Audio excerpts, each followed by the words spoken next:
Friends, ladies and gentlemen, good afternoon. We are rising above the sea, and let Triton be the witness of it. Name them, and you will have them. Talent, brain, beauty, and fame. We have all of these, and that is what Filipinos are. It is everyone's pride to be recognized abroad of our achievements. Who would have thought that a small country like ours can make a big history in the world? We are lying in the Elysian field. But behind the prestige that we savor now is an intertwining ugly truth that we are also the cause of this undefined coercion happening around us. The news these past few days is very alarming and threatening to hear and watch. Not because it is terrible, but it pictures out how uncivilized the people involved. We are living our lives amidst crimes and violence. We cannot deny this. Injustices and feuds are like mushrooms growing everywhere. It is becoming a part of our system, as if some fate had destined them to be. Some people of today, if not all, go back to the prehistoric times when barbaric acts were still practiced by the natives. These were the people who were berserk and who cared less for their humanity, for they cared more on how they would carry on their everyday lives. Survival of the fittest and elimination of the unfit was still the principle in life. They intended to kill their fellow man, their goal in life, in order to endure. But today, scenes like this are still visible in some areas in this nation. Is this the lackadaisical idea of having to live our lives in a backward way instead of moving forward? Having to live our lives in the prison of the past? Are we not saddened and alarmed of all these great pictures that shape a bleak future ahead of us? We have to change this. We have to act now, you and I.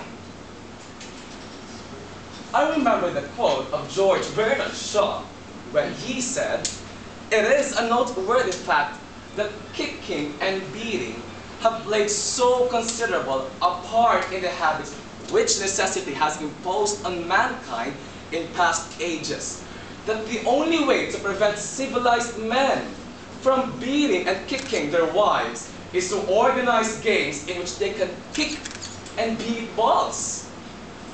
Ridiculous, but true, isn't it? Our lives are threatened by this no less than genuine adage of Shaw. Why should we not take into account what Shaw had said, that in spite of the ugly truth that we face right now, there is this one thing that binds us together, makes us human beings, and keeps our sanity in place. We have already this. We have already tasted the sweetness of what unity and peace are like. It is already in our hands. And this is what we need. What we want. Why do Christ die every time Manny Pacquiao fights in that boxing arena? Why do people from all around the world gather together and unite every time a championship game like basketball, football, tennis, or even swimming is held? Why do people from all walks of life form as one race when watching these games, cheering and shouting beyond words can explain of all the feelings clouded in the atmosphere? I believe these are not the crowd who are obsessed of the event, but they are the crowd cheering and promoting the value of friendship through sports, yelling at the top of their voices, yet not a single word you hear that would wage a war. These words somehow so sweet to hear, like a melody playing in our hearts. Isn't it wonderful to take note and observe scenes like this where people are united because of one thing? Sports. So melodramatic perhaps, yet it has changed many lives.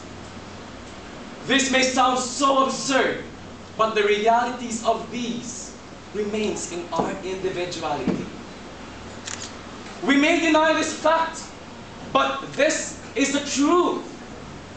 Truth that holds us from the labyrinth of the present and frees us for the future. Shock is true.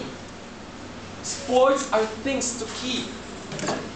From the past that molded our civilization to the present that shaped our being. Games are the only thing that make us believe that even the elusive quest for peace and the ambitious claim for national solidarity are not hidden and kept between Skyla and Charybdis. They are just beyond our reach. But we are just so blind and indolent to keep it from us. Why can't it be? You and I, we have to realize that indeed, sports keep our sanity in place. We have to face this. Face the reality that the way we live our lives is governed by some thoughts of the past. That sports is our way of standing together as one, with one common cause, in spite of cultural differences. This is the fact. And this is what the world needs. We have to show them that even sports can change the course of our people, our destiny. We can make it through sports. We believe it.